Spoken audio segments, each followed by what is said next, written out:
أعوذ بالله من الشيطان الرجيم. بسم الله الرحمن الرحيم. ولقد زينا السماء الدنيا بمصابيح وجعلناها رجوما للشياطين وأعتدنا لهم عذاب السعير.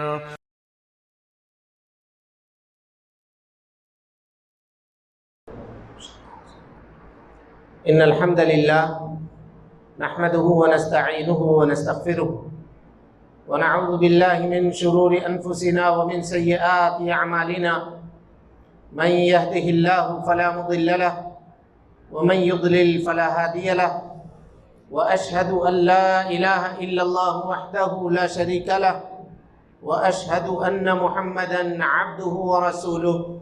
أما بعد، فإن خير الحديث كتاب الله، وخير الهدي هدي محمد صلى الله عليه وسلم، وشر الأمور محدثاتها، وكل محدثة بدعة، وكل بدعة ضلالة، وكل ضلالة في النار. فقد قال الله تبارك وتعالى في محكم تنزيله بعد أعوذ بالله السميع العليم من الشيطان الرجيم. بسم الله الرحمن الرحيم. ألف لام ميم. أحسب الناس أن يتركوا أن يقولوا آمنا وهم لا يفتنون.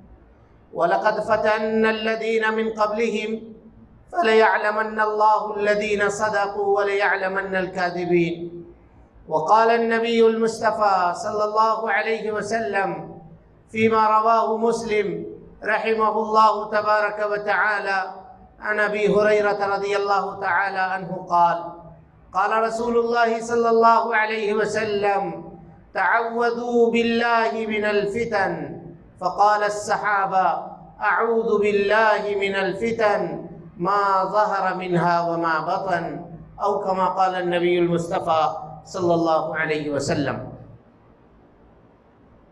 حاضرین گرامی، جماعت و جمیعت کے ذمہ داران، میرے رفیق سفر جناب فاروق خان صاحب، ناظم مالیت صوبائی جمعیت اہل حدیث آندھرا پردیش، صدر محترم علماء کرام، اللہ رب العالمین کا بے پناہ شکر و احسان ہے کہ اس نے ہمیں اور آپ کو مسلمان بنایا. اسلام جیسی عظیم دولت سے اللہ رب العالمین نے ہمیں اور آپ کو مالا مال فرمایا. اللہ رب العالمین نے اپنے پیغام کو اور اپنی تعلیم کو ساری انسانیت کے لیے عام فرمایا ہے، اور اس کام کو پائے تکمیل تک پہنچانے کے لیے ہر دور میں انبیاء کرام کو دنیا کے اندر بھیجنے کا سلسلہ بھی جاری فرمایا تھا. آخری نبی آخری پیغام لے کر، آخری قانون اور آخری شریعت لے کر اس دنیا کے اندر تشریف لائے، اور اس آخری نبی نے جس طرح سے اللہ رب العالمین کے دیے ہوئے آخری پیغام کو پایا تھا، ہو بہو ویسا ہی بغیر کسی کمی اور بیشی کے انسانیت کے سامنے پیش فرما دیا. اور اس سے بھی آگے بڑھ کر کے آپ صلی اللہ علیہ وسلم نے اپنی نبوت کی 23 سالہ زندگی میں رات اور دن کی گھڑیوں کے اندر اللہ رب العالمین کے دیے ہوئے آخری پیغام کو عملی طور پر برت کر سارے جہان والوں کے لیے قیامت تک کے لیے بطور نمونہ چھوڑ دیا. درود و سلام ہو اشرف المخلوقات میں سب سے افضل، قیامت کے دن بنی نوع آدم کے سردار جناب محمد رسول اللہ صلی اللہ علیہ وسلم پر اللہم صلی علی محمد وعلی آل محمد کما صلیت علی ابراہیم وعلی آل ابراہیم انک حمید مجید. اللہم بارک علی محمد وعلى آل محمد كما باركت على إبراهيم وعلى آل إبراهيم إنك حميد مجيد. حاضرین گرامی، دوستوں، بزرگوں، ساتھیوں، پردہ نشین اسلامی رشتے کی مائیں اور بہنیں، جیسا کہ ناظم جلسہ نے یہ اعلان کیا کہ آج کی اس پر رونق اور بابرکت مجلس میں مجھے جس عنوان کے تحت گفتگو کرنے کا مکلف بنایا گیا ہے، میرا عنوان ہے کہ فتنے کے دور میں ایمان کی حفاظت کس طرح سے کی جائے، کیسے کیا جائے۔ بہرحال عنوان اپنے وسعت کے اعتبار سے بہت وسیع اور لمبا ہے، اور 1 گھنٹے کے وقت میں ہم کوشش کریں گے کہ چند بنیادی اصول اور ضوابط فتنوں سے بچنے کے اور فتنے کے زمانے میں ایمان کی حفاظت کرنے کے تعلق سے چند باتیں کتاب و سنت کی روشنی میں آپ کے سامنے رکھنے کی کوشش کریں گے، اس دعا کے ساتھ کہ اللہ تعالی ہمیں اور آپ کو اور تمام لوگوں کو جو یہاں موجود ہیں ان کو ہمیں کہنے سے زیادہ اور آپ کو سننے سے زیادہ ہم دونوں کو اس کے اوپر عمل کی توفیق نصیب فرمائے۔ حاضرین گرامی، دوستوں، بزرگوں اور ساتھیوں، اللہ رب العالمین نے یہ آسمان و زمین کی تخلیق کی اور اس میں بے شمار مخلوقات بنائے، بے شمار مخلوقات۔ دیگر مخلوقات کی پیدائش کا کیا مقصد ہے یہ تو ہم نہیں جانتے، لیکن ان مخلوقات میں 2 مخلوق جو جن اور انس ہیں، ان کے تعلق سے اللہ رب العالمین نے فرمایا وَمَا خَلَقْتُ الْجِنَّ وَالْإِنسَ إِلَّا لِيَعْبُدُونَ۔ جنوں کو اور انسانوں کو ہم نے محض اپنی عبادت اور اپنی بندگی کے لیے پیدا کیا ہے۔ تو ان مخلوقات میں اللہ رب العالمین کی کچھ سنت رہی ہے، کچھ طریقہ رہا ہے ان مخلوقات کو ڈیل کرنے کا، ان مخلوقات کو چلانے کا۔ ان طریقوں میں سے اللہ رب العالمین کا ایک طریقہ یہ بھی ہے کہ اللہ تعالی ان مخلوقات کو فتنوں سے دوچار کرتا ہے، ان کو آزماتا ہے۔ اب اگر کوئی آدمی یہ سوال کرے کہ یہ فتنے کیوں آتے ہیں، تو اس کا سیدھا سا جواب یہ ہے کہ یہ اللہ رب العالمین کا طریقہ ہے، یہ اللہ رب العالمین کا سنت ہے، اللہ رب العالمین کی سنت ہے۔ ایک بات یہ ہوئی، اور دوسری بات یہ ہے کہ اللہ رب العالمین قرآن مجید میں فرماتا ہے، خطبہ مسنونہ کے بعد جو آیتیں ہم نے آپ کے سامنے پڑھی ہے، الف لام میم احسب الناس ان یترکوا ان یقولوا آمنا وہم لا یفتنون۔ کیا لوگوں نے یہ گمان کر رکھا ہے کہ وہ صرف لا الہ الا اللہ کہہ دیں گے، یہ کہہ دیں گے کہ ہم ایمان لے آئے اور ان کو یوں ہی چھوڑ دیا جائے گا، آزمایا نہیں جائے گا؟ اللہ تعالیٰ کہتا ہے وَلَقَدْ فَتَنَّا الَّذِينَ مِن قَبْلِهِمْ، تم سے پہلے جتنے لوگ آئے اور جنہوں نے یہ دعویٰ کیا لا الہ الا اللہ کا، کلمہ توحید کا اقرار کیا اور اپنے نبی اور اپنے رسول کو مانا، ہم نے ان تمام کو آزمایا ہے۔ وَلَقَدْ فَتَنَّا الَّذِينَ مِن قَبْلِهِمْ فَلَيَعْلَمَنَّ اللَّهُ الَّذِينَ صَدَقُوا، تاکہ اللہ رب العالمین یہ جان جائے کہ کون سچا ہے اور کون اپنے ایمان میں جھوٹا ہے، کس کا سکہ کھرا ہے اور کس کا سکہ کھوٹا ہے، کون سا میٹل اصلی ہے اور کون سا ڈلھا ہے، کون آگ میں جا کر کے پگھل جاتا ہے اور کون آگ میں تپ کر کے کندن بنتا ہے اور اس کا ایمان مزید نکھر کر کے سامنے آتا ہے، یہ اللہ رب العالمین جانے۔ لیکن یہاں پھر ایک ٹیکنیکل سوال ہے، وہ سوال یہ ہے کہ کیا اللہ رب العالمین کو یہ پتہ نہیں ہے کہ ہم میں سے کون مضبوط ایمان والا ہے، کون کمزور ایمان والا ہے؟ پتہ ہے یا نہیں؟ ہاں پتہ ہے، تو پھر آزمانے کی ضرورت کیا ہے؟ تو پھر آزمانے کی ضرورت کیا ہے؟ اللہ تعالیٰ اپنے علم سے سب جانتا ہے، میرا ایمان کیسا ہے، آپ کا ایمان کیسا ہے، فلانے کا ایمان کیسا ہے، ان کا ایمان کیسا ہے، تو پھر آزمانے کی ضرورت کیوں پڑی؟ تو اس کا سیدھا سا جواب جو میں نے شروع میں کہا، یہ اللہ کی سنت ہے، بات ختم۔ ایک لفظ میں جواب کہ یہ اللہ رب العالمین کا سنت ہے، مزید اس میں لاجک اگر تلاشیے گا تو گمراہ ہوئیے گا۔ دین اسلام لاجک سے یا ہمارے عقل سے نہیں چلے گا. غور کیجئے گا, ہم کو اپنی عقل لے کر کے دین کی تعلیمات کے اوپر لے جا کر کے فٹ کرنی پڑے گی. آ رہی ہے گفتگو, آگے آ رہی ہے تو یہ باتیں آپ کے سامنے اس کی وضاحت ہوگی. اور دوسری چیز عقیدے کی بات وہ یہ ہے کہ اللہ رب العالمین کے علم کی بنیاد پر, غور کیجئے گا, علم کی بنیاد پر ثواب اور عقاب مرتب نہیں ہوتا ہے. کوئی آدمی ایمان میں سچا ہے یا جھوٹا ہے یہ کیسے جانا جائے گا؟ یا تو عمل کرے گا وہ, یا نہیں تو پرکھا جائے گا. تو جب تک بندہ عمل نہ کر لے اور عمل کر کے اپنے لیے راستے کو خود اختیار نہ کر لے, تب تک اللہ رب العالمین اس کے اوپر ثواب و عقاب مرتب نہیں کرتا. اسی لیے قیامت کے دن جب مشرکین اللہ کے سامنے یہ کہیں گے لو شاء اللہ ما اشرکنا, اے اللہ رب العالمین تو مجھے عذاب دے رہا ہے, اگر تو چاہتا تو ہم شرک نہیں کرتے, تم نے چاہا اس وجہ سے ہم نے شرک کیا. تو اللہ رب العالمین کہے گا کیا ہم نے تم کو عقل نہیں دی تھی؟ کیا ہم نے کتابیں نازل نہیں کی تھی؟ کیا ہم نے رسولوں کو نہیں بھیجا تھا؟ دنیا کی زندگی میں تم اپنی اچھائی اور برائی سمجھتے تھے, دنیا کی زندگی میں خیر اور شر سمجھتے تھے, یہ پانی ہے یہ آگ ہے سمجھتے تھے, اس کو چھوئیں گے تو ٹھنڈا لگے گا, اس کو پکڑیں گے تو ہاتھ جل جائے گا, یہ سمجھتے تھے. تو آخرت میں تم کو یہ نہیں سمجھ میں آتا تھا کہ یہ عمل کریں گے تو جنت جائیں گے, یہ عمل کریں گے تو جہنم جائیں گے؟ تم نے کیوں یہ عمل کیا؟ اس کا مطلب یہ ہوا کہ تم شریعت کے اوپر عمل کرنے والے نہیں تھے, تم کو اللہ رب العالمین کے فرامین کے اوپر یقین نہیں تھا, تم قرآن مقدس کے اوپر ایمان لانے والے نہیں تھے.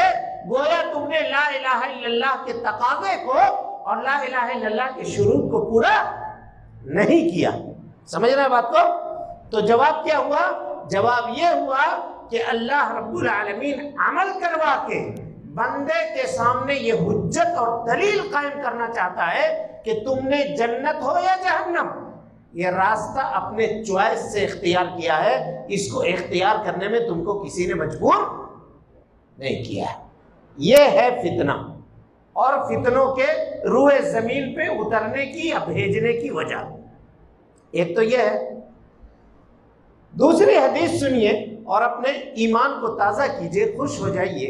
اس حدیث میں اللہ رب العالمین, اللہ کے نبی جناب محمد رسول اللہ صلی اللہ علیہ وسلم نے فرمایا ان اشد الناس ابتلاء الانبیاء, روئے زمین میں سب سے زیادہ جن کو مصیبتوں کے اندر گرفتار کیا گیا اور سب سے زیادہ جن کا امتحان لیا گیا وہ انبیاء علیہم السلام.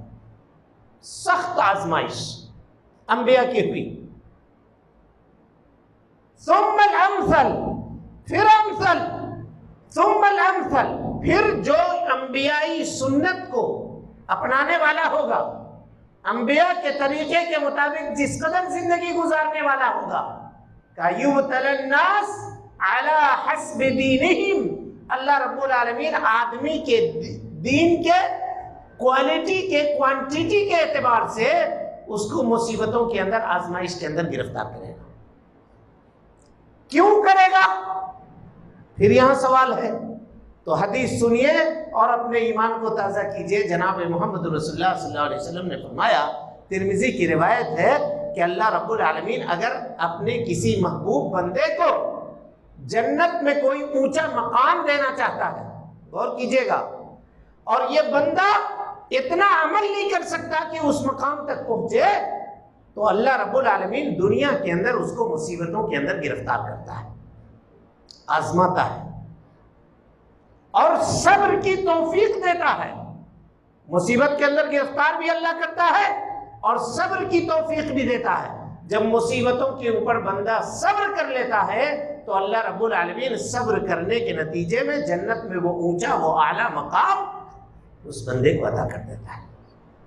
یہ ہے میرے بھائیوں آزمائش کا سبب اور روئے زمین کے اوپر آزمائش آنے کا مطلب. تب رہا کہ نبی صلی اللہ علیہ وسلم نے یہ کہا ہے کہ فتنے کے وقت بڑے سے بڑے لوگ ہل جاتے ہیں, مضبوط ایمان لانے والے بھی کانپنے لگتے ہیں، اب پتہ نہیں کون آدمی ثابت قدم رہ سکے گا یا کون آدمی اس فتنے کے جھونکے کے اندر بہہ جائے گا۔ اسی لیے نبی صلی اللہ علیہ وسلم نے فرمایا کہ ہمیشہ ہر وقت بندے کو چاہیے کہ وہ اللہ رب العالمین سے عافیت کا سوال کرے، فتنے سے عافیت کا سوال کرے کہ اللہ رب العالمین مجھ کو فتنے کے اندر مبتلا نہ کر، اور فتنے میں مبتلا ہونے سے پہلے توفنی غیر مفتونین، مجھ کو اٹھا لے تیرے فتنے نازل ہونے سے پہلے، تاکہ دین اور آپ کے معاملے میں، اپنے ایمان کے معاملے میں ہو سکتا ہے جو صبر مطلوب ہے اتنا صبر ہم نہ پیش کر سکیں اور ہمارا ایمان کھوٹا نکل جائے، تھوڑے سے معاملے کے لیے ہماری زندگی بھر کی محنت، ایمانی جو جذبہ ہے وہ سرد یا ٹھنڈا پڑ جائے تو ہمارا معاملہ دوسرا ہو جائے، اس لیے ہم کو اس سے بچا لیں۔ تو ہر آدمی کو اس سے پناہ مانگنی چاہیے۔ یہ تھوڑی سی مختصر تمہید یا باتیں ہوئی جو فتنے کے تعلق سے آپ کے سامنے رکھنی تھی۔ اب دیکھیے فتنے کیسی کیسی شکل کے اندر ظاہر ہوتی ہیں، اور فتنے اللہ رب العالمین نے فرمایا، غور سے دیکھیے گا، کہ انما اموالکم و اولادکم فتنہ، لوگوں تمہارے مال اور تمہارے اولاد یہ کیا ہے؟ فتنہ۔ حافظ ابن کثیر رحمۃ اللہ علیہ کہتے ہیں کہ فتنے کو سمجھنے کے لیے یہ آیت ٹرننگ پوائنٹ ہے یا مدار ہے۔ اس آیت کو سمجھیے کہ فتنے دین کے تعلق سے یا دنیا کے تعلق سے جو بندے کے اوپر مرتب ہوتے ہیں، اس کی اصل وجہ انہی دونوں چیزوں کے اندر پوشیدہ ہے۔ ایک تو مال و دولت کی چاہت، کہاں سے مال کما رہا ہے، کہاں سے مال آ رہا ہے، یا بہت جلدی کروڑ پتی بننا چاہتا ہے، اس کی طلب، سمجھ میں آ رہی بات؟ یہ آدمی کو فتنے کے اندر مبتلا کرتی ہے۔ راستوں کو اختیار کرنے میں غلطی کر جاتا ہے کہ ہم راستہ جو اختیار کر رہے ہیں یہ حلال ہے یا حرام ہے، مال کمانے کی طلب میں، اور اس طرح سے کمایا گیا مال اس انسان کے لیے فتنہ ہوتا ہے۔ اولاد ہے، اس کی تربیت آپ صحیح سے نہیں کر سکے، صحیح دینی تعلیم اس کو نہ دے سکے، اسلامی قانون اور اسلامی شریعت کے بنیادوں سے اس کی واقفیت آپ نے نہیں کروائی، آگے چل کر کے یہ اولاد، یہ بیوی بال بچے، خاندان کے افراد، یہ انسان کے لیے فتنے کا ذریعہ اور اس کا سبب ہوتے ہیں۔ اب ظاہر سی بات ہے اولاد کی مطالبات جب بڑھ جائیں اور وہ بیجا آپ سے سوال کرنے لگے جس کی اجازت آپ کی جیب نہ دیتی ہو، تو ان کے خواہشات کو پورا کرنے کے لیے مال چاہیے نہیں چاہیے؟ تو آدمی اس کے لیے غلط راستوں کو اختیار کرے گا یا نہیں کرے گا؟ تو اس اعتبار سے یہ چیزیں فتنے کے اندر ہیں۔ اس فتنے سے بچنے کے لیے آدمی کو کیا کرنا چاہیے؟ آدمی کو یہ کرنا چاہیے کہ دین کی طرف پلٹ کر کے آئے اور ان راستوں کو اختیار کرے جن راستے سے اللہ رب العالمین نے مال کمانے کا حکم دیا ہے، اور دین کے معاملے میں ہمیشہ اپنے سے اوپر لوگوں کو دیکھے اور دنیا کے معاملے میں ہمیشہ اپنے سے نیچے لوگوں کو دیکھے، کہ اگر ہمیں 2 مرتبہ 2 وقت کا کھانا نصیب ہے تو دنیا میں ایسے بہت سارے لوگ ہوں گے جن کو دن بھر میں 24 گھنٹے میں 1 وقت کا کھانا بھی نصیب نہیں ہے۔ اور اللہ رب العالمین کی سنت رہی ہے، اللہ رب العالمین کہتا ہے نحن قسمنا بینہم معیشتہم، اللہ رب العالمین نے ہمارے درمیان روزیاں تقسیم کی، کس کو کتنا دینا ہے اور کس کو کتنا نہیں دینا ہے یہ اللہ رب العالمین جانتا ہے۔ اور غور کیجئے اس میں بھی اللہ رب العالمین کی مصلحت ہے۔ طبرانی کی صحیح روایت ہے، علامہ البانی رحمۃ اللہ علیہ نے اس روایت کو صحیح قرار دیا، کہتے ہیں کہ اللہ رب العالمین اگر کسی بندے کے اندر یہ دیکھتا ہے کہ اس کے اندر یہ جذبہ ہے کہ اگر اس کو ہم مالدار بنائیں گے تبھی یہ اپنے ایمان کی حفاظت کرے گا، اگر اس کو کمزور رکھیں یا غریب رکھیں تو غربت میں پڑ کے یہ اپنے ایمان کو ضائع کر دے گا، تو اللہ رب العالمین اس کو مالدار بناتا ہے تاکہ وہ اپنے ایمان کی حفاظت کر لے۔ کہ اسی طریقے سے اگر اللہ رب العالمین یہ دیکھتا ہے کسی بندے کے اندر کہ اگر اس کو بیماری دے تو بیماری مصیبت تکلیف میں پڑ کر کے یہ اپنے ایمان کو برباد کر لے گا، تو اللہ رب العالمین اس کو صحت و تندرستی عطا کرتا ہے تاکہ اس کے اندر پڑھ کر کے صحت و تندرست رہ کر کے وہ اپنے ایمان کی حفاظت کرے۔ تو گویا دنیا کے اندر یہ بات آپ جان لیجئے کہ اللہ کا جو فیصلہ ہوتا ہے ہمارے تعلق سے، آپ کے تعلق سے، وہ فیصلہ خیر ہوتا ہے، اس میں بھلائی ہوتی ہے، اس میں کہیں پر سے کوئی نقصان کا معاملہ نہیں ہوتا ہے۔ اب آئیے میرے بھائیوں، اس فتنے کے دور میں ایمان کی حفاظت کیسے کی جائے اور کس طرح سے کی جائے، اس تعلق سے نبی صلی اللہ علیہ وسلم کی واضح گائیڈ لائنز ہمارے لیے موجود ہیں۔ جیسے ابھی کورونا آیا تھا نا، یہ بیماری، اور ابھی بھی ہے، حکومت نے مہینہ گائیڈ لائنز جاری کیا تھا نہیں کیا تھا؟ سب لوگ، ہم لوگ فالو کرتے تھے، اس کو دیکھتے تھے، یہ کرنا ہے، 20 سیکنڈ تک ہاتھ دھونا ہے، تو ماسک پہننا ہے، تو فلاں کرنا ہے، تو اتنے دور میں کھڑا رہنا ہے، یہاں نہیں جانا، وہاں نہیں جانا۔ گائیڈ لائنز بتایا تھا نہیں بتایا تھا؟ نبی صلی اللہ علیہ وسلم نے بھی بتایا ہے گائیڈ لائنز امت کے لیے، غور کیجیے۔ کہا، اس حدیث کو امام ترمذی نے، امام احمد نے اور امام ابی داؤد نے عرباض ابن ساریہ رضی اللہ تعالیٰ عنہ سے روایت کیا ہے۔ حدیث کے الفاظ ملاحظہ کیجیے۔ کہ صلی بنا رسول اللہ صلی اللہ علیہ وسلم ذات یوم الصبح، اللہ کے نبی صلی اللہ علیہ وسلم نے ایک روز فجر کی نماز پڑھائی، ثم اقبل علینا بوجہہ، اور پھر اس کے بعد ہمارے جانب نبی صلی اللہ علیہ وسلم نے اپنا چہرہ پھیرا، گھوم کے بیٹھے ہمارے جانب، فوعدنا موعظۃ بلیغۃ، اللہ کے نبی صلی اللہ علیہ وسلم نے بڑا بلیغ خطبہ دیا، نصیحت کی، ذرفت منها العیون، لوگوں کے آنکھوں سے آنسوؤں کی لڑیاں برسنے لگی، ووجلت منها القلوب، لوگوں کے دل دہل گئے، فقال قائل، ایک کھڑے ہو کر کے ایک شخص نے کہا، یا رسول اللہ، کأنها موعظۃ مودع، ایسا محسوس ہوتا ہے کہ یہ آپ کا الوداعی خطبہ ہے، فأوصنا، تو آپ ہمیں وصیت کیجیے، نصیحت کیجیے۔ غور کیجیے، آپ نے کیا نصیحت کی؟ آپ نے کہا، لوگوں، اوصیکم بتقوی اللہ، میں تم کو اللہ رب العالمین کا تقوی اختیار کرنے کی وصیت کرتا ہوں، اللہ رب العالمین کا تقوی اختیار کرو۔ اور کہا، یہ وہ وصیت ہے جس کو تمام انبیاء نے، وَلَقَدْ وَصَّيْنَا الَّذِينَ مِن قَبْلِكُمْ أَنِ اتَّقُوا اللَّهَ، جتنے لوگ روئے زمین میں، جتنے انبیاء آئے، انہوں نے اپنے ماننے والوں کو جو وصیت کی، وہ اللہ رب العالمین کا تقوی اختیار کرنے کی وصیت کی۔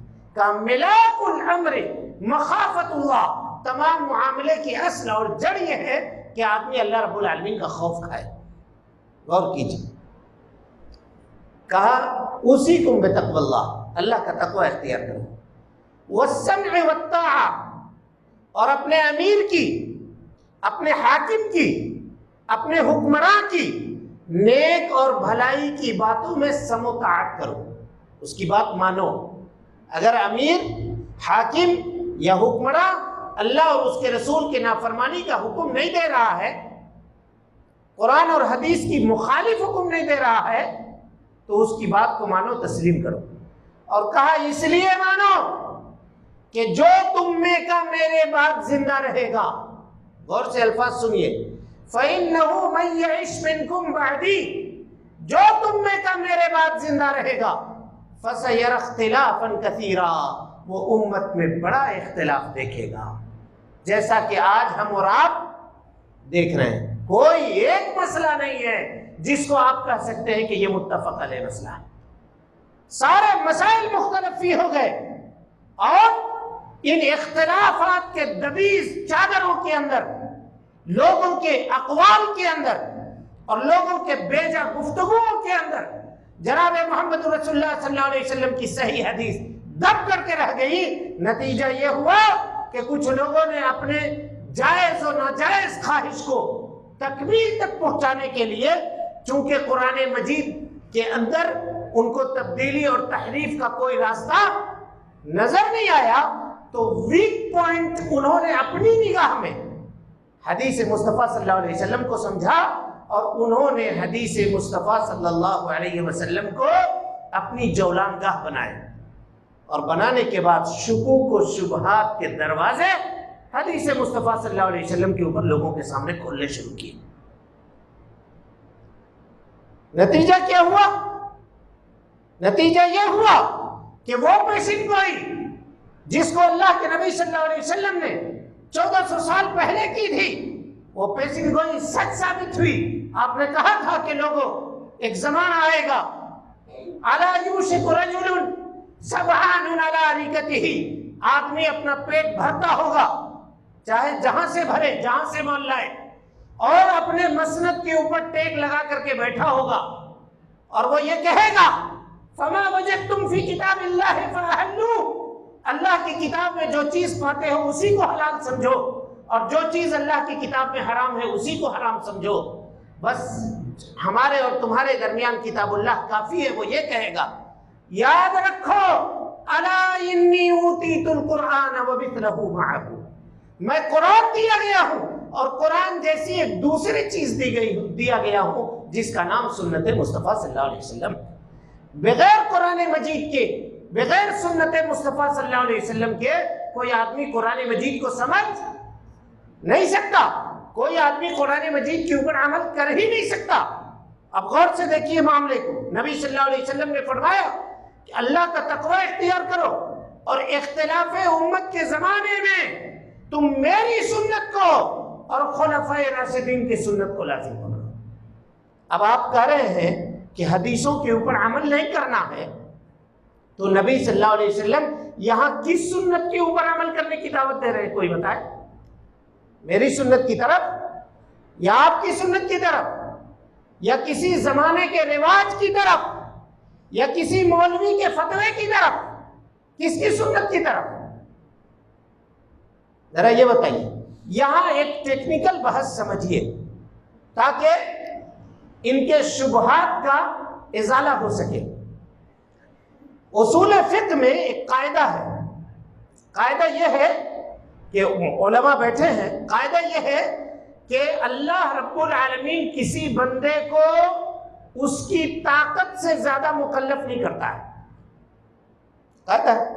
قرآن کی آیت بھی ہے لا یکلف اللہ نفسا الا وسعها، تو اب اس سے کہا علماء نے کہ تکلیف ما لا یطاق، یہ جائز نہیں ہے، یعنی بندہ اگر طاقت نہیں رکھے تو اس کو اس کام کا مکلف بنانا شریعت کو جائز نہیں ہے، عبث کام ہوگا۔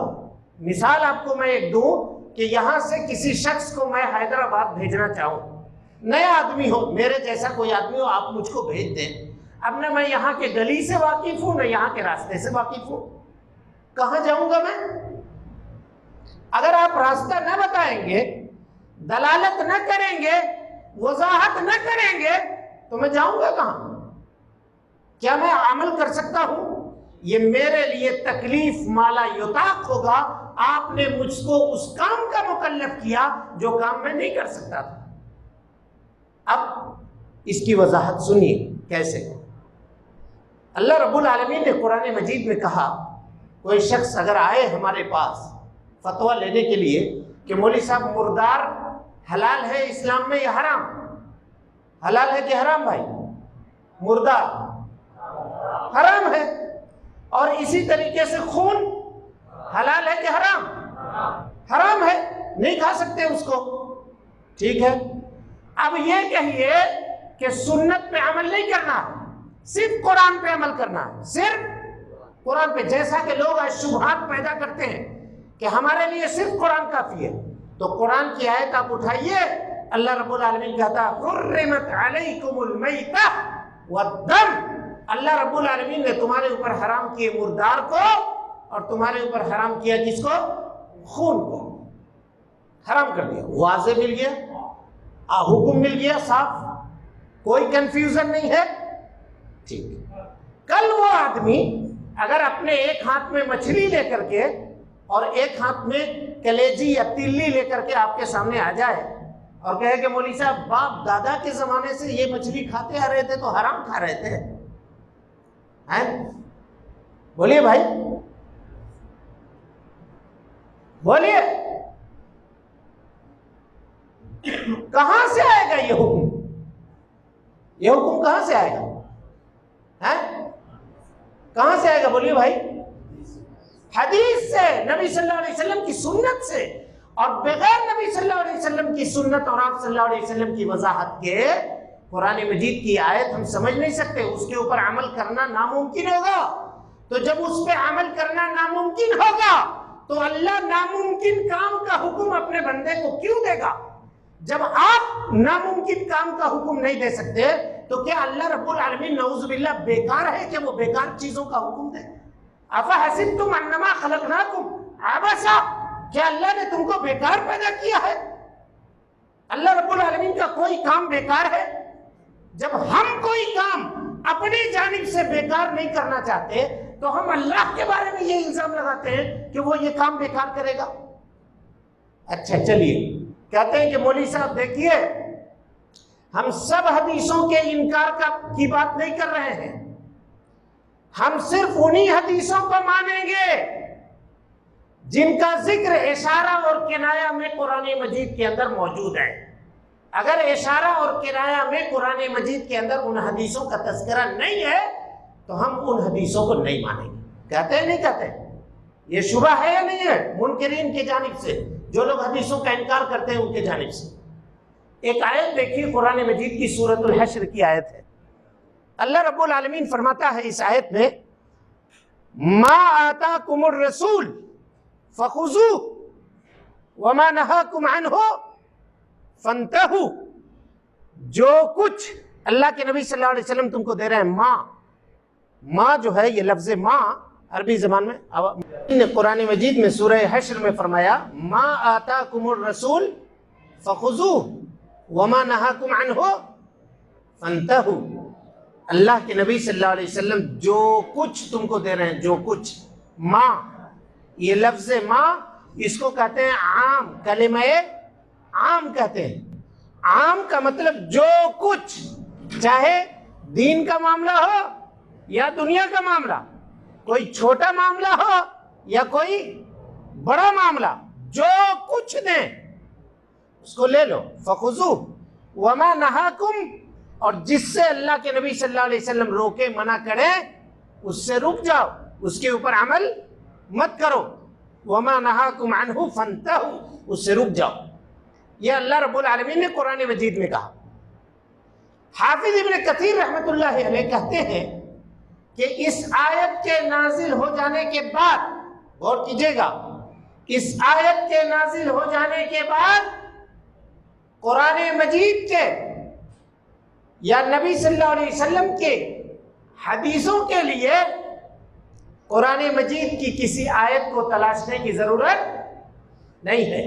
غور کیجئے گا، اس آیت کے نازل ہو جانے کے بعد نبی صلی اللہ علیہ وسلم کی کسی صحیح حدیث پہ عمل کرنے کے لیے قرآن مجید کے کسی آیت کو تلاشنے کی ضرورت نہیں ہے۔ حدیث مستقل شریعت ہے اور وہ اپنے حجیت میں، اپنے اثبات میں قرآن مجید کے آیتوں کا بھی محتاج نہیں ہے۔ اب جب حدیث اپنی حجیت اور اثبات میں قرآن کی آیتوں کا محتاج نہیں ہے تو کیا وہ کسی مولوی کے فتوے کا محتاج ہے؟ کسی مفتی کے فتوے کا محتاج ہے؟ کسی عالم کے دلالت کا محتاج ہے؟ ہرگز نہیں میرے بھائیوں۔ حدیث مستقل شریعت ہے، وہ اپنے حجیت میں، اپنے اثبات میں کسی دوسرے کا محتاج نہیں ہے۔ اور اسی کو سمجھنے کے لیے ایک دوسری آیت پہ غور کیجیے۔ یہ سب سے پہلا فتنوں کے دور میں، فتنے کے زمانے میں نبی صلی اللہ علیہ وسلم نے سب سے پہلی چیز جو بتائی ایمان کی حفاظت آدمی کیسے کرے گا؟ تو سنت رسول صلی اللہ علیہ وسلم کو لازم پکڑے گا۔ سنت رسول کہاں ہے؟ حدیثوں کے اندر موجود ہے، اور انہی حدیثوں سے آدمی احادیث اخذ کر کے جناب محمد رسول اللہ صلی اللہ علیہ وسلم کی سنت کے اوپر عمل کرے گا۔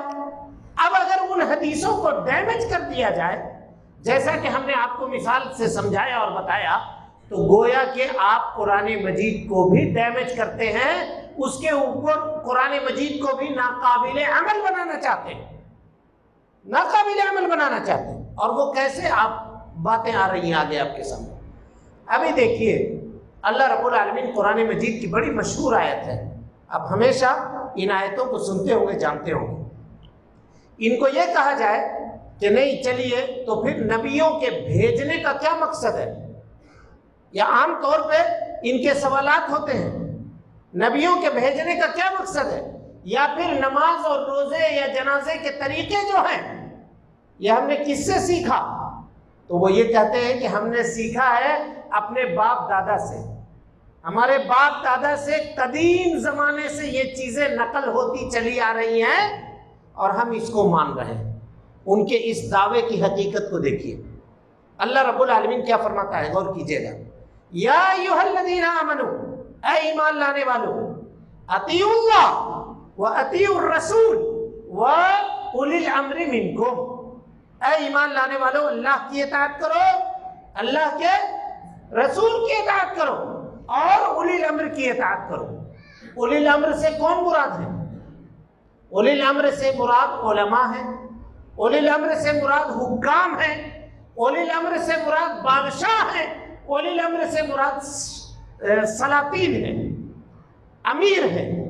اگر عمراء، علماء، حکماء، سلاطین کسی بات کا حکم دیں تو ان کی بات بھی قبول کرنی ہے، ان کی بات بھی لینی ہے۔ لیکن یہاں آیت میں آیت کی گہرائی کو سمجھیے، اللہ تعالیٰ نے اپنی اطاعت کے ساتھ لفظ اطیعوا کا ذکر کیا، یا ایھا الذین آمنوا اطیعوا اللہ، اللہ کی اطاعت کرو، اور رسول کی اطاعت کے ساتھ بھی لفظ اطیعوا کا ذکر کیا۔ غور سے سنیے، دونوں جگہ پہ اطیعوا فعل یا ورب جس کو کہتے ہیں اس کو پلٹایا گیا، اطیعوا اللہ و اطیعوا الرسول۔ اولی الامر کی اطاعت کے ساتھ اطیعوا لفظ کا استعمال نہیں ہوا۔ کیوں نہیں ہوا بھائی؟ کیوں نہیں ہوا؟ یہ جو لوگ کہتے ہیں کہ ہم اپنے باپ دادا سے نماز کے طریقے سیکھ رہے ہیں، روزے کے طریقے سیکھ رہے ہیں، تو ان کی حیثیت کیا ہے؟ وہ یہ آیت متعین کر رہی ہے، آیت کہ باپ دادا کی بات یا اپنے سماج اور سوسائٹی میں کسی بڑے کی بات اس وقت آپ مانیے جب اس کی بات اللہ کے اور نبی صلی اللہ علیہ وسلم کی بات کے موافق ہو، اگر مخالف ہو تو نہیں مانیں گے۔ لفظ اللہ کی اطاعت کے ساتھ لفظ اطیعوا اور رسول کی اطاعت کے ساتھ لفظ اطیعوا کا تکرار یہ بتا رہا ہے کہ اللہ کی اطاعت مستقل اطاعت ہے، وہاں کوئی شرط نہیں ہے۔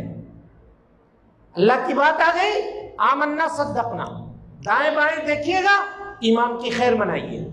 رسول کی بات آ گئی، آمنا صدقنا، دائیں بائیں دیکھیے گا، اپنے ایمان کی خیر منائیے۔ لیکن اولی الامر کی اطاعت کے ساتھ یہ معاملہ نہیں ہے، وہاں کنڈیشن ہے۔ وہ کنڈیشن کیا ہے؟ کنڈیشن یہ ہے کہ اگر اولی الامر کی بات اللہ اور اس کے رسول کی بات کے موافق ہوگی تب اس کو تسلیم کیجئے، مخالف ہوگی تو تسلیم نہیں کیجئے۔ اور اس کی دلیل کیا ہے؟ اس کی دلیل یہی قرآن کی آیت ہے۔ اللہ تعالیٰ فرماتا ہے فَإِن تَنَازَعْتُمْ فِي شَيْءٍ، اگر کسی معاملے میں تمہارا جھگڑا ہو جائے، شیئن نکرہ ہے، عموم کے لیے آیا ہے، چھوٹا معاملہ ہو یا بڑا معاملہ ہو، دین کا معاملہ ہو یا دنیا کا معاملہ ہو، کاروبار کا معاملہ ہو کہ سماج کا معاملہ ہو، شادی بیاہ کا معاملہ ہو یا مرنے جینے کا معاملہ ہو، کوئی بھی معاملہ ہو، اگر اس میں اختلاف ہو جائے، جھگڑ پڑو، تو فردوہ الی اللہ والرسول، اللہ کی طرف معاملے کو پلٹاؤ، رسول کی طرف معاملے کو پلٹاؤ۔ اللہ کی طرف معاملے کو پلٹانے کا کیا مطلب ہے؟ اللہ کی طرف معاملے کو پلٹانے کا کیا مطلب ہے؟ اللہ کی کتاب کی طرف پلٹاؤ، قرآن مجید کی طرف، اور رسول کی طرف معاملے کا پلٹانے کا مطلب نبی صلی اللہ علیہ وسلم کی سنت کی طرف پلٹاؤ۔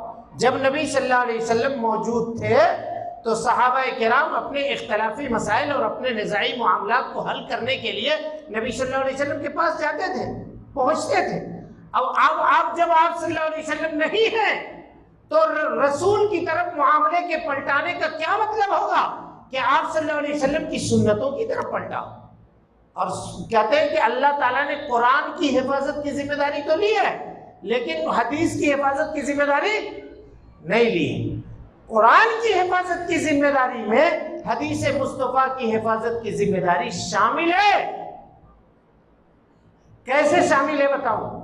یہ مسجد ہے آپ کی، یہاں مثال کے طور پہ کوئی صاحب لا کر کے ممبر پہ ایک خزانہ رکھیں، کوئی ایک خزانہ رکھیں اور کسی عقل مند آدمی کو یہ کہیں کہ تم اس خزانے کی حفاظت کرو، کہے گا ٹھیک ہے ہم اس خزانے کی تو حفاظت کریں گے لیکن اس دروازے کی حفاظت نہیں کریں گے، اس کھڑکی کی حفاظت نہیں کریں گے، اس ممبر کی حفاظت نہیں کریں گے۔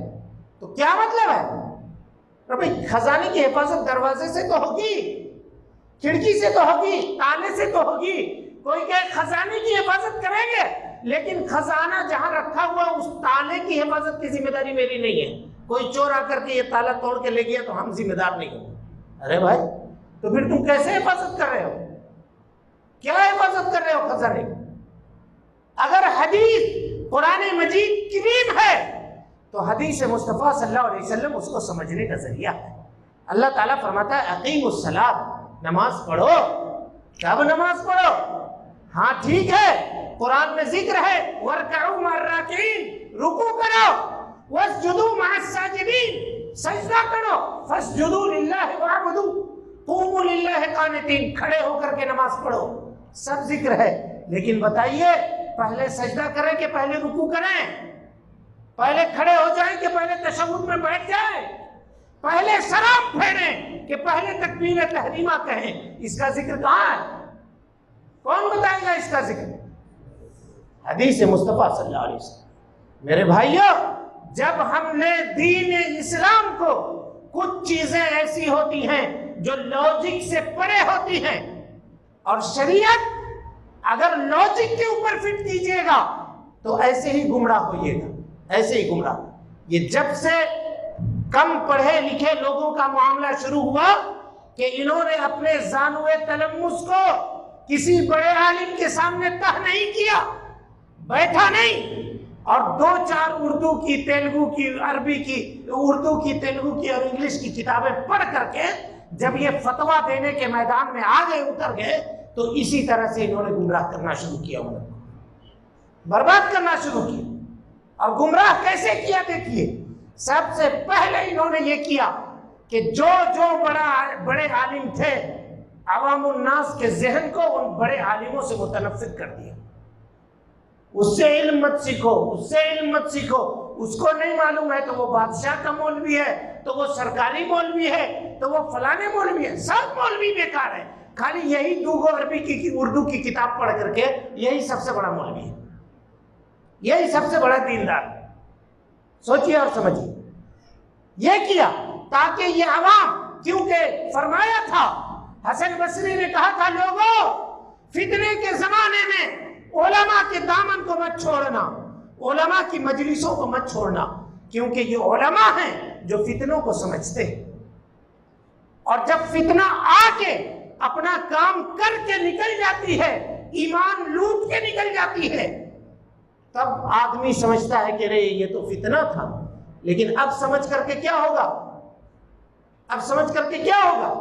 اسی لیے ان لوگوں نے یہ سپر ڈوپر ایکسلنٹ مارولس، اس طرح کے جو لوگ آئے دین کے اندر، یہ سپر والا ہے، یہ مارولس والا ہے، یہ ایکسلنٹ والا ہے، یہ گڈ ہے، یہ بیسٹ ہے، یہ گڈیسٹ ہے، جو لگایا انہوں نے، بھائی ہے نا یہ سیلفی، وہ سیلفی، فلانے سیلفی، چلانے سیلفی، کیا کیا حالت؟ ان لوگوں نے یہی کیا، عوام الناس کو علماء سے متنفر کیا، عوام الناس کو علماء سے دور کیا، تاکہ یہ منہج کو سمجھنے سے قاصر رہے، منہج کو نہ سمجھے، منہج کو نہ جانے، اور عوام کو لاجک سے سمجھایا، عقل سے سمجھایا۔ لاجک اور عقل شریعت میں نہیں ہے معاملہ، اب غور کیجئے، ایک بات میں آپ کو ایک مثال دیتا ہوں اس کی. اگر کوئی آدمی آ کر کے سوال کرے ہم سے اور آپ سے، یا علماء بیٹھے ہیں ان سے پوچھے، اگر سوال پوچھے کرے کہ یہ بتائیے عورتوں کے ان کے مخصوص ایام میں، جو ان کے خاص دن ہیں، ان مخصوص ایام میں اگر وہ نمازیں چھوڑتی ہیں، نمازوں کو ترک کرتی ہیں، تو نمازوں کے پلٹانے کا اللہ نے حکم نہیں دیا. نماز قضا نہیں کرتی ہے، وہ نہیں کرے گی قضا. لیکن اگر روزہ چھوٹے تو اللہ رب العالمین نے روزے کو قضا کرنے کا حکم دیا. اگر ہم سے کوئی پوچھے فتویٰ یا آپ سے پوچھے تو ہم لوگ دھڑ سے جواب دیں گے. کیا کہیں گے؟ کہ نماز بہت ساری چھوٹ جائے گی. ایک دن میں 5 وقت کی نمازیں ہیں، 8 دن 9 دن 10 دن 6 دن کا معاملہ ہوتا ہے، حساب رکھنا مشکل ہوگا. اس لیے اللہ رب العالمین نے نماز کو معاف کر دیا. اور روزہ 6-7 دن سال بھر کا معاملہ ہے، رکھنا آسان ہے کہ نہیں؟ جواب ہے کہ نہیں؟ جواب غلط ہے. یہ جواب کیوں جواب غلط ہے؟ ابھی ہم سے پہلے تقریر ہوئی ہے، منہج سلف کا یہ جواب نہیں ہے. ام المومنین حضرت عائشہ صدیقہ سے ایک صحابیہ نے سوال کیا، یہی سوال، ام المومنین یہ بتائیے کہ کیوں اللہ نے روزوں کے پلٹانے کا تو حکم دیا لیکن نمازوں کے پلٹانے کا حکم نہیں دیا، کیوں؟ ام المومنین ہم سے، آپ سے، اب پوری دنیا کے مولویوں سے اچھا جواب دے سکتی تھی. فقیہہ تھی اس امت کی، بڑے بڑے صحابہ کرام دین کے مسائل سمجھنے کے لیے ان کے پاس جایا کرتے تھے. انہوں نے ایسا کچھ بھی جواب نہیں دیا. کیا کہا؟ دیکھیے، کہا کننا نحیض فی عہد رسول اللہ صلی اللہ علیہ وسلم. اللہ کے نبی صلی اللہ علیہ وسلم کے زمانے میں ہم حائضہ ہوا کرتے تھے، بیمار ہوتے تھے. فَأُمِرْنَا بِقَضَاءِ الصَّوْمِ، نبی نے ہم کو روزوں کے قضا کا حکم دیا. وَلَمْ نُؤْمَرْ بِقَضَاءِ الصَّلَاةِ، نمازوں کے پلٹانے کا حکم نہیں دیا. کہا یہی لاجک ہے، یہی لاجک ہے. اب اس میں عقل مت لگائیے کہ اس کو کیوں نہیں دیا، اس کو کیوں نہیں دیا. کہہ دیا بس اللہ کے نبی نے جو کہہ دیا وہی صحیح ہے، جس سے منع کر دیا وہی غلط ہے. الذين يتبعون الرسول النبي الأمي الذي يجدونه مكتوبا عندهم في التوراة والإنجيل يأمرهم بالمعروف وينهاهم عن المنكر. اس نبی کا کام یہ ہے کہ وہ لوگوں کو بھلائی کا حکم دیتے ہیں، نبی کا کام یہ ہے کہ وہ لوگوں کو برائی سے روکتے ہیں. مطلب کیا ہوا کہ نبی جس کام کا حکم دے دیں وہی کام اچھا ہے، اور جس کام سے منع کر دیں وہ کام برا ہے، اگرچہ ہمارے عقل کے اندر وہ کام ہم کو اچھا کیوں نہ لگے. آ گئی بات سمجھ میں یا نہیں آئی؟ میرے بھائیو، یہ شبہات تھے جو حدیث مصطفیٰ صلی اللہ علیہ وسلم کے تعلق سے پیدا کر کے عوام الناس کو اس سے بھٹکانے کی یا اس سے گمراہ کرنے کی کوشش کی جاتی ہے. یہاں دیکھیے، فتنے کے باب میں، فتنے کے تعلق سے کبھی کبھی ایسا ہوتا ہے کہ کچھ نئی تنظیمیں، کچھ نئی جماعتیں دین کی خدمت کے نام پہ یا مسلمانوں کی خدمت کے نام پہ مسلمانوں کے علاقے کے اوپر پنجہ گاڑتی ہیں، آتی ہیں. اور پہلے وہ آتی ہیں دین ہی کی خدمت کے نام پہ. اب غور کیجئے گا، جتنے فتنے پیدا ہوئے ہیں دین اسلام کے اندر، اور فتنوں کی اصل کی طرف آپ جائیے گا تو وہ ہمدردی ہے. سب سے پہلے یہ لوگ لوگوں سے ہمدردی کا اظہار کرتے ہیں. ہم تمہارے ہمدرد ہیں، ہم تمہارے اچھے ہیں. اور جب ہمدردی کر کے جب لوگوں میں اپنا پنجہ گاڑ لیتے ہیں تب ان کا معاملہ کھل کر کے نکھر کر کے سامنے آتا ہے. اس کے لیے محدثین کرام نے یا جو بھی حدیث کے علم رکھنے والے علماء ہیں، ان لوگوں نے جس کسی سے بھی حدیث لی ہے تو اس راوی کے عقیدے کو بیان کیا ہے. پہلے اس کا کیا عقیدہ تھا، کس چیز کو ماننے والا تھا. امام بخاری رحمۃ اللہ علیہ کہتے ہیں کہ مجھ کو تقریباً 1,00,000 اساتذہ سے ملاقات ہے میری، اور ان میں سے اکثر لوگ وہ تھے کہ سارے لوگ وہ تھے جو یہ کہتے تھے کہ ایمان کے اندر کمی ہوتی ہے، ایمان کے اندر زیادتی ہوتی ہے. ایمان بڑھتا ہے، ایمان گھٹتا ہے۔ یہ عقیدہ بیان کیا انہوں نے کہ وہ خوارج نہیں تھے، معتزلہ نہیں تھے، مرجئہ نہیں تھے، جہمیہ نہیں تھے۔ یہ بیان کیا، یہ بتایا سب سے پہلے کوئی تنظیم یا جماعت اگر آتی ہے، کوئی کسی کو ہم سے ہمدردی کا کیوں اظہار ہوگا بھائی؟ ہم سے کوئی مطلب ہوگا؟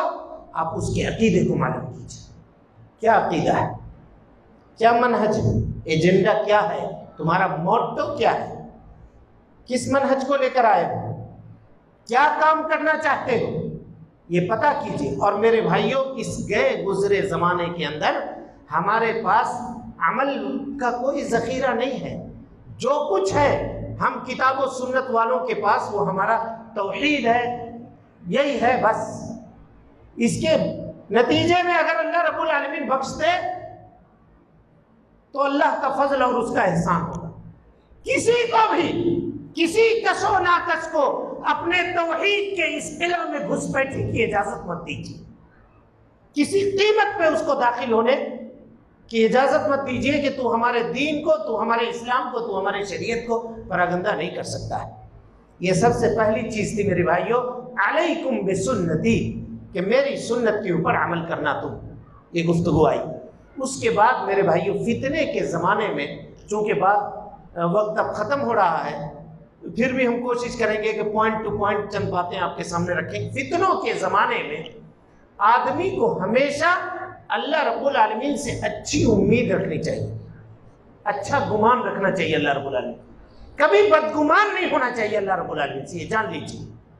یہ مصیبتیں آتی ہیں، یہ سب ابھی دیکھیے لاک ڈاؤن، یہ معاملے ہوئے، کاروبار کے اندر نقصان ہوا، کتنے لوگوں کا انتقال ہوا، اللہ رب العالمین کی مصلحت ہے، اللہ کا فیصلہ ہے، خیر سمجھ کر کے اس کو قبول کرنا چاہیے، اس کے اوپر عمل کرنا چاہیے۔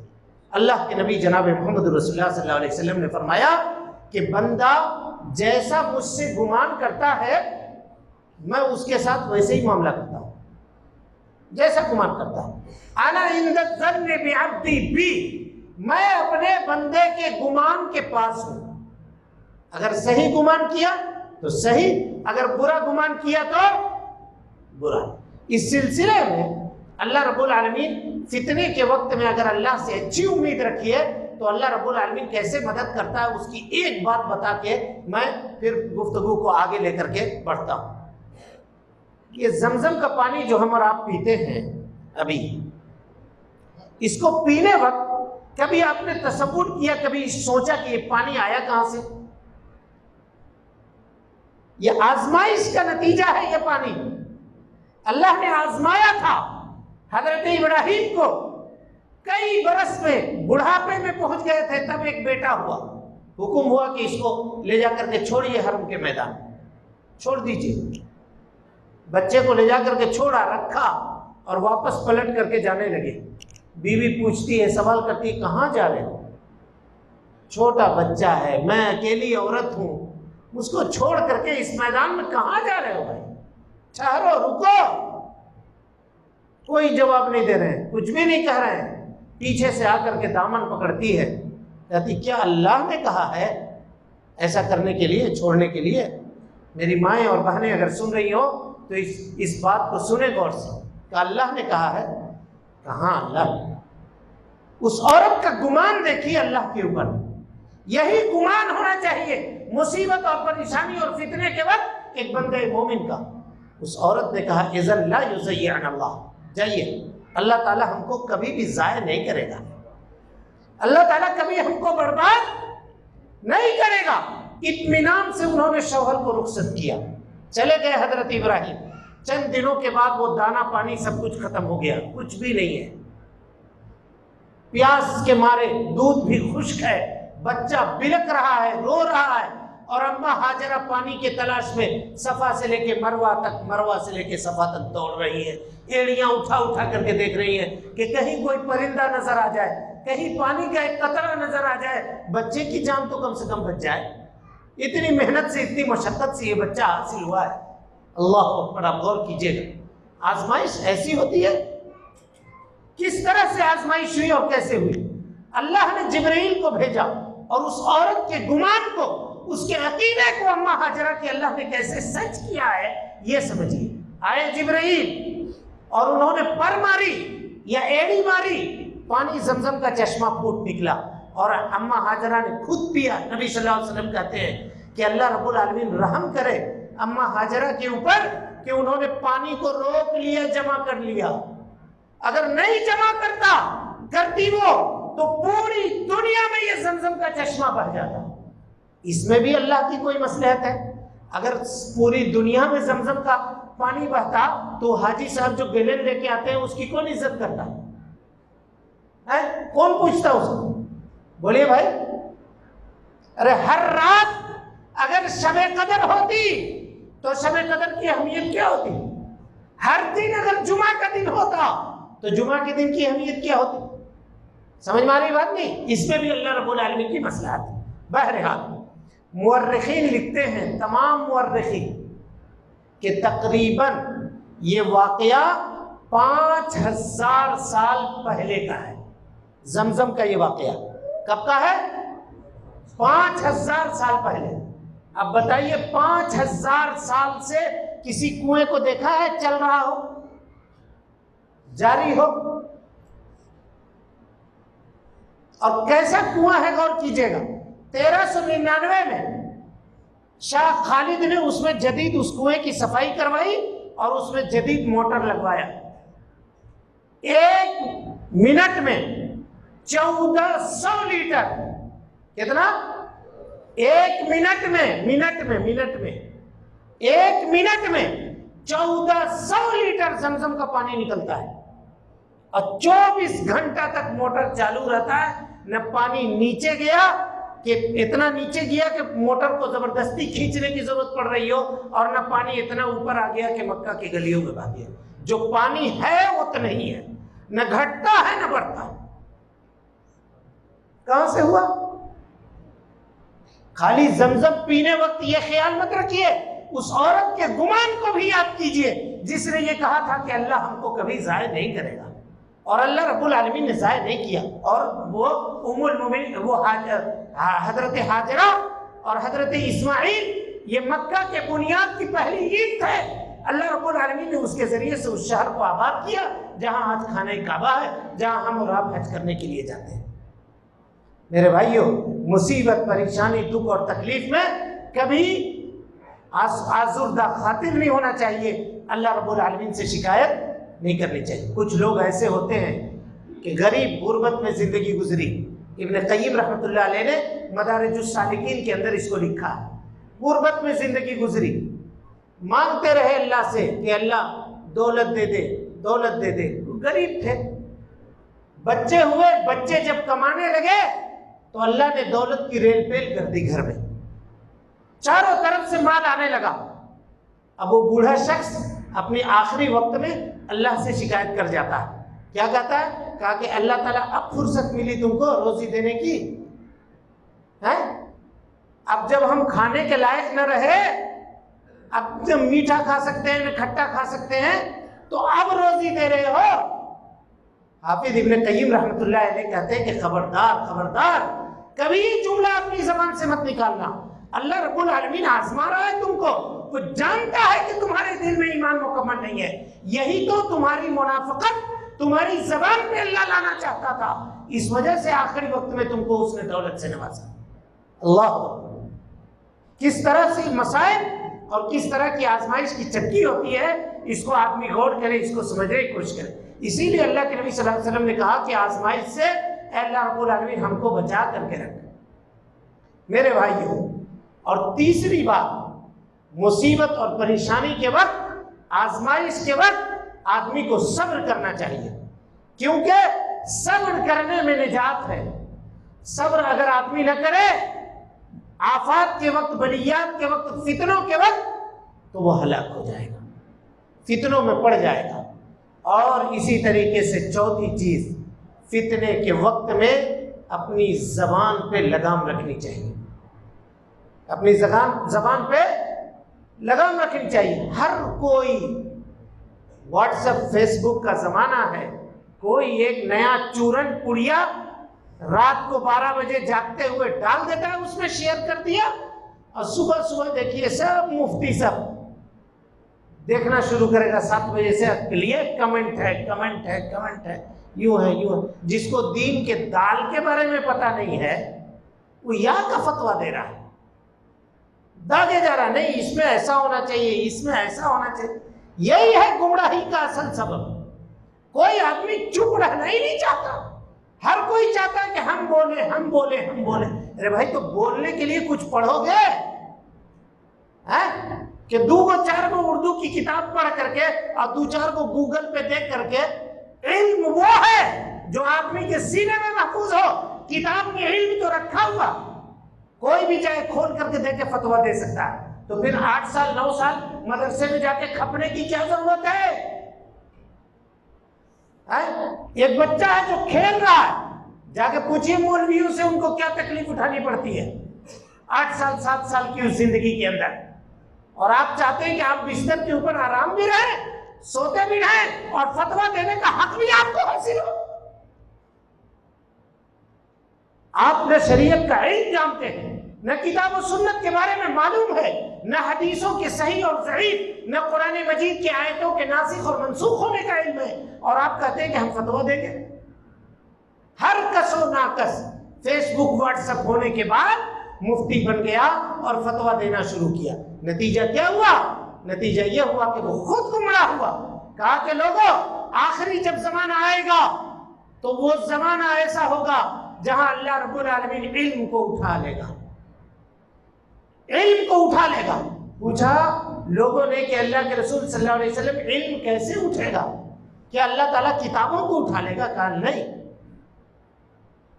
علم اٹھائے گا بے موت العلماء، بڑے بڑے علماء کی موت ہو جائے گی، چلے جائیں گے، علم رخصت ہو جائے گا۔ حتی اذا لم یبقی عالما، جب کوئی عالم نہیں بچے گا، کوئی عالم نہیں بچے گا، اتخذ الناس رؤوسا جہالا، لوگ جاہلوں کو اپنا مفتی بنا لیں گے، لوگ جاہلوں کو اپنا پیشوا بنا لیں گے، رہنما بنا لیں گے۔ آخر آپ کو کوئی عالم نہیں ملا دنیا میں کہ آپ جا کر کے کسی برادر کے سامنے مسئلہ پوچھتے ہیں، دین پوچھتے ہیں۔ جتنا آپ جانتے ہیں اتنا وہ بھی جانتا ہے۔ ہاں وہ گوگل آپریٹ کرنا جانتا ہے، مسئلے کو لکھنا جانتا ہے گوگل پہ، بس وہ آپ بھی کر سکتے ہیں اپنے گھر میں بیٹھ کے، تو پھر پوچھنے کی ضرورت کیا ہے کسی سے؟ سمجھیے بات کو، میں جو کہنا چاہ رہا ہوں اس کو سمجھنے کی کوشش کیجیے۔ جب کوئی عالم نہیں بچے گا، لوگ جاہلوں کو اپنا عالم بنا لیں گے، اور وہ جاہل کیا کریں گے؟ افتو، فتویٰ دیں گے، اور فتویٰ دینے کے نتیجے میں کیا ہوگا؟ فضلوا، وہ خود گمراہ ہوں گے، واضلوا، اور ان کو بھی گمراہ کریں گے۔ اللہ، نبی صلی اللہ علیہ وسلم نے پیشن گوئی کی تھی، قوم بألسنتنا، قوم بجلدتنا، یتکلمون بألسنتنا، ہمارے ہی جیسے لوگ ہوں گے، ہماری ہی جیسے گفتگو کریں گے، اور اپنی طرف، اپنے جھنڈے کی طرف لوگوں کو بلائیں گے۔ لوگوں خبردار، دعات علی ابواب جہنم، یہ وہ دعات ہوں گے جو لوگوں کو جہنم کے دروازے کی طرف بلا رہے ہوں گے۔ ان اجبتم فإن اجابوها قذفوها، جو اس کا جواب دے گا، جو اس کی باتوں کے اوپر لبیک کہے گا، اٹھا کے اس کو جہنم میں ڈال دے گا، کیونکہ ان کے پاس علم نہیں۔ اللہ رب العالمین فرماتا ہے وَإِذَا جَاءُوكَ أَمْرٌ مِّنَ الْأَمْنِ أَوِ الْخَوْفِ، کوئی امن کا معاملہ ہے، کوئی خوف کا معاملہ ہے، تو یہ لوگ کیا ہوتے ہیں؟ اذاعوا بہ، جو کمزور ایمان والے لوگ ہوتے ہیں وہ پگھل جاتے ہیں، اس میں لے اڑتے ہیں۔ کوئی بھی بات آئی واٹس ایپ فیس بک پہ دیکھے شیئر کرنا شروع کر دیا، ایک کلک سے لاکھوں لوگوں تک وہ بات پھیل جاتی ہے۔ اب وہ صحیح ہے کہ غلط ہے، تحقیق کی ہم نے، جبکہ نبی نے کہہ دیا تھا جان لو تمہارے جھوٹا ہونے کے لیے یہ کافی ہے کہ تم ہر سنی سنائی باتوں کو لوگوں تک پہنچاؤ۔ کفا بالمرء اثما یا کذبا ان یحدث بکل ما سمع، آدمی جو سنتا ہے اس کو بغیر تحقیق کے پہنچائے۔ یا ایھا الذین آمنوا، یہ گائیڈ لائنس ہے، ان جاءکم فاسق بنبأ فتبینوا، کوئی فاسق اگر کوئی خبر لے کر کے آئے تو اس خبر کی تحقیق کیجئے۔ ایسا نہ ہو ان تصیبوا قوما بجہالۃ فتصبحوا علی ما فعلتم نادمین، کہ تم جہالت میں آپ کسی قوم کو نقصان پہنچا بیٹھے، مت کیجیے، تحقیق کیجیے خبر کی، اس کے بعد اس کو آگے بڑھائیے، اس کے بعد اس کو آگے بڑھائیے، علماء سے پوچھیے یہ بات صحیح ہے کہ غلط ہے۔ وَلَوْ رُدُّوهُ إِلَى الرَّسُولِ وَإِلَى أُولِي الْأَمْرِ مِنْهُمْ لَعَلِمَهُ الَّذِينَ يَسْتَنبِطُونَهُ، اللہ کی طرف اور اس کے رسول کی طرف یہ لوگ اگر معاملے کو پلٹاتے تو ان کو اس بات کا اندازہ ہو جاتا کہ یہ معاملہ حق ہے، درست ہے کہ غلط ہے، لیکن انہوں نے پلٹایا ہی۔ تو مصیبت کے وقت میں، فتنوں کے وقت میں جب کوئی نئی بات گردش کرے، اس بات کو لے کر کے دوڑے ہوئے علماء کے پاس جائیے، جو بڑے علماء ہیں ان کے پاس جائیے، اور جانے کے بعد ان سے اس مسئلے کا حل تلاش کیجیے، پوچھئے، پتہ لگائیے، تب اس کے پیچھے جانے کی کوشش کیجیے، تب اس کو شیئر کیجیے، تب اس کو بڑھائیے۔ یہ ایک بات ہے میرے بھائیوں فتنے کی، کیونکہ عام وقت میں نبی صلی اللہ علیہ وسلم کی صحیح حدیث ہے، آپ صلی اللہ علیہ وسلم نے فرمایا کہ لوگ قیامت کے دن اکثر جو جہنم میں ڈالے جائیں گے وہ ان کے زبان کی کمائی ہوگی۔ کس کی کمائی ہوگی؟ زبان کی کمائی ہوگی۔ حضرت معاذ بن جبل رضی اللہ تعالیٰ عنہ نے پوچھا، اے اللہ کے رسول صلی اللہ علیہ وسلم، اِنَّا لَمُؤَاخَذُونَ بِمَا نَقُولُ، کیا جو کچھ ہم کہتے ہیں اس کے بارے میں بھی اللہ سوال کرے گا، پوچھے گا؟ حضرت معاذ بن جبل رضی اللہ تعالیٰ عنہ کو اللہ کے نبی صلی اللہ علیہ وسلم نے جواب دیا، ثقلتک امک یا معاذ وَهَلْ يَكُبُّ النَّاسِ عَلَى مَنَاخِرِهِمْ، کیا لوگوں کو ان کے ناک کے بل گھسیٹ کر کے جہنم میں ڈالا جائے گا صرف اس وجہ سے کہ یہ ان کے زبان کی اپنی کمائی ہوگی؟ اور جب عام نارمل حالت میں زبان کی تباہ کاریاں اس قدر سنگین ہیں تو میرے بھائیوں فتنے کے وقت میں زبان کھولنا تلوار سے زیادہ نقصان دہ ہے۔ کوئی گولی اور بندوق سے کتنا نقصان پہنچائے گا، اس سے کہیں زیادہ آدمی فتنے کے وقت میں زبان سے نقصان پہنچاتا ہے۔ اسی لیے اپنے زبان کو لگام دیجیے، فتنے کے تعلق میں، فتنے کے معاملے میں گفتگو مت کیجیے، بڑے علماء کے سامنے مسائل کو پیش کیجیے اور ان کو پہلے بولنے دیجیے، وہ کیا بولتے ہیں ان کے طرف سے جواب کا انتظار کیجیے، اگر مل جائے جواب آ جائے تب پھر آپ اس کو بیان کیجیے، تب پھر اس کو آپ پھیلائیے، اس کے مطابق عمل کیجیے، جو گائیڈ لائن سے اس کو سمجھیے، اس سے پہلے نہیں، اس سے پہلے نہیں۔ اسی طریقے سے میرے بھائیوں فتنے کے وقت میں، مصیبت کے وقت میں، آخری بات بتا کے میں اپنی بات کو ختم کرتا ہوں، بچنے کی تدابیر میں سے ایک تدبیر یہ ہے کہ اللہ رب العالمین سے دعا کیجیے کہ اللہ رب العالمین مصیبت اور پریشانی کی ان گھڑی کے اندر، اے اللہ رب العالمین تو فتنوں سے ہم کو محفوظ رکھ، وہ فتنے جو ہمارے دین کے اوپر ہوں، وہ فتنے جن کا تعلق ہمارے مال سے ہو، وہ فتنے جن کا تعلق ہمارے بال بچوں سے ہو، اور بال بچوں سے اگر فتنے کو روکنا چاہتے ہیں میرے بھائیوں تو ان کو اب دینی تعلیم سے آراستہ کیجیے۔ یہ دو باتیں کہہ کے میں بات کو ختم کرتا ہوں، دینی تعلیم سے آراستہ کیجیے، ورنہ دیکھیے آج فتنے کس طرح سے، اب آج ہی کا دن ہے، کوئی خاص دن لوگ مناتے ہیں، آج کے دن میں کیا کچھ تباہ کاریاں ہوتی ہیں سماج اور سوسائٹی اور معاشرے اور سماج کے اندر، کبھی آپ نے دیکھا، کبھی آپ نے غور کیا؟ ہم لوگوں نے تعلیم کو، تعلیم نبوی صلی اللہ علیہ وسلم کو دو حصوں کے اندر تقسیم کر دیا، کہا کہ یہ دین کے علم والے ہیں، یہ دنیا کے علم والے ہیں، دنیا والوں کو اپنے نظر پہ بٹھایا، یہ ڈاکٹر ہے، یہ عالم ہے، یہ ڈاکٹر ہے، یہ مولوی ہے، یہ انجینئر ہے، اور جو شریعت کا علم رکھنے والا تھا اس کو ہم نے کمتر نظر سے دیکھا۔ یہ بھی فتنہ ہے، بہت بڑا فتنہ ہے، اور یہ فتنہ ایسے ہی نہیں ہے، علم کی یہ تقسیم دینی اور عصری بنیادوں کے اوپر یہ تقسیم کس نے کیا؟ یہ تقسیم عیسائیوں کی ہوئی ہے، عیسائیوں کی ہوئی۔ انگریزی سامراج سے پہلے جب حکومت یہاں تھی مسلمانوں کی تو یہاں کوئی تفریق نہیں تھا، اطالیت مقرر ہوتے تھے، درخت کے نیچے بیٹھ کر کے تعلیم ہوتی تھی، ایک ہی کرسی پہ، ایک ہی چٹائی پہ گرو گوبند سنگھ بھی بیٹھتا تھا، وہیں پہ عبد الرحیم بھی بیٹھتا تھا، یہ تفسیر پڑھتا تھا، یہ سنسکرت پڑھتا تھا، ایک جگہ تعلیم ہوتی تھی. سمجھ میں آ رہی بات کہ نہیں آ رہی ہے؟ آنے کے بعد ان لوگوں نے تفریق کر دیا، علم کو بانٹا، اور ہمارے دماغ کے اندر یہ بات ڈال دی گئی زبردستی کہ دیکھو اگر دینی تعلیم دو گے بچوں کو تو مسجد کا مولوی بن جائے گا، مدرسے کا رسید لے کر کے گھومے گا، اور کیا کرے گا. اور ویسا ہم نے بنایا بھی، کیونکہ جان لیجئے یہی چٹائی پہ بیٹھنے والے علماء، ہم لوگ کہتے ہیں کہ زکوٰۃ خیرات کھاتے ہیں، زکوٰۃ خیرات کھاتے ہیں، تو یہ مولویوں کے لیے شرم کی بات نہیں ہے کہ ہم زکوٰۃ و خیرات کھاتے ہیں. شرم کی بات آپ کے لیے ہے. یہ جو کتاب مقدس ہے جس کی حفاظت کے لیے قرآن مجید جو اللہ کی امانت ہے، اس کی حفاظت کے لیے ہم گردن کٹانے کے لیے تو تیار ہیں، لیکن جیب سے پیسہ نکالنے کے لیے تیار نہیں.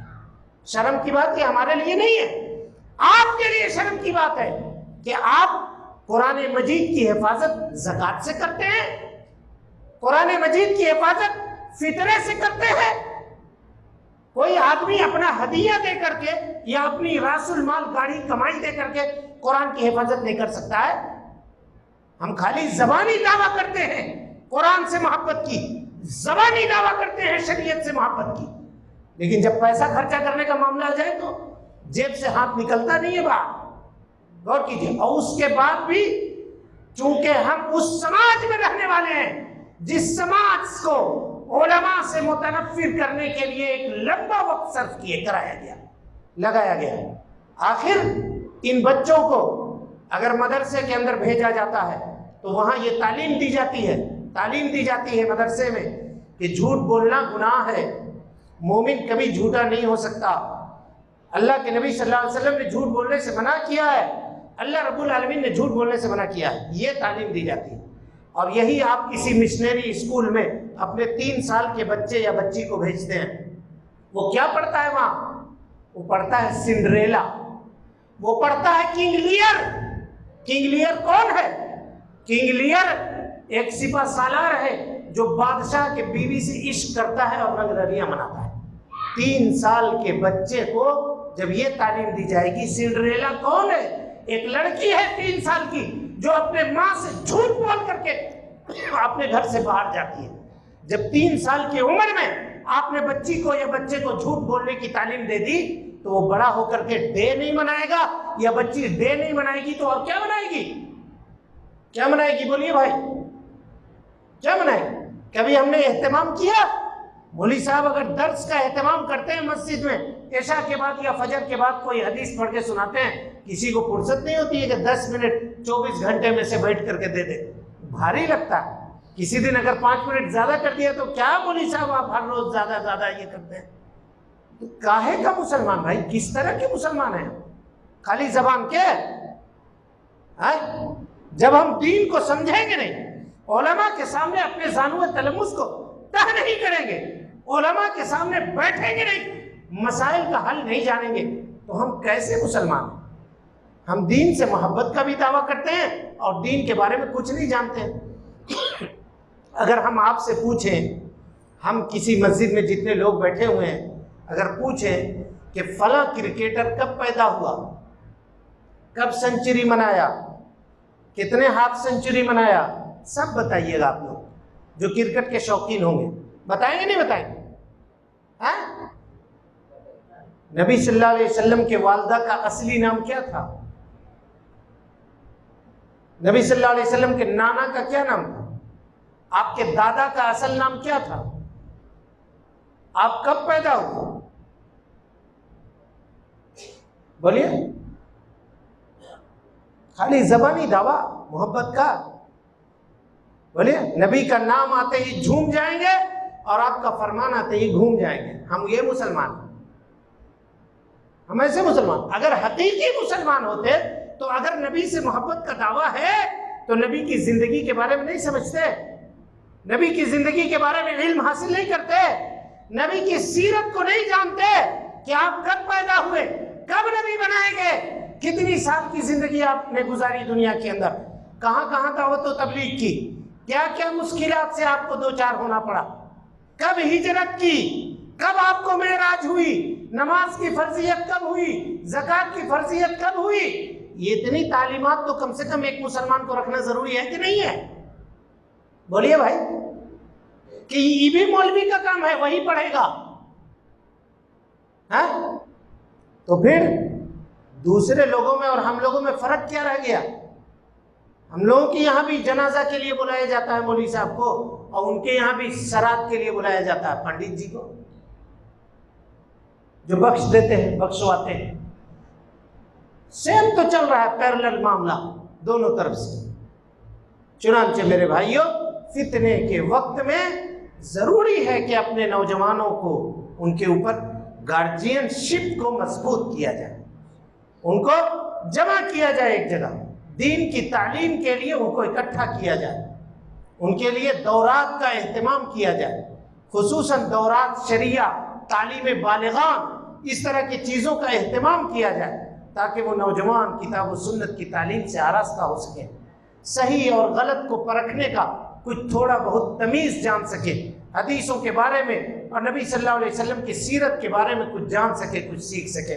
میرے بھائیوں، باتیں اس کے علاوہ بہت کچھ تھی، لیکن اب چونکہ وقت اجازت نہیں دیتا، سوال و جواب کا بھی معاملہ ہے، تو انہی چند باتوں پر اپنے اس موضوع کو ادھورا میں رکھتا ہوں۔ پھر کبھی موقع ملا تو انشاءاللہ اس کو آپ کے سامنے مکمل کرنے کی کوشش کروں گا۔ اللہ رب العالمین سے دعا ہے کہ اللہ تعالی ہمیں اور آپ کو حسن عمل کی توفیق دے، ہمارے اعمال کو قبول فرمائے، ہمارے سیئات سے اللہ رب العالمین درگزر فرما دے۔ اے اللہ ہماری نیکیوں کو قبول فرمائے۔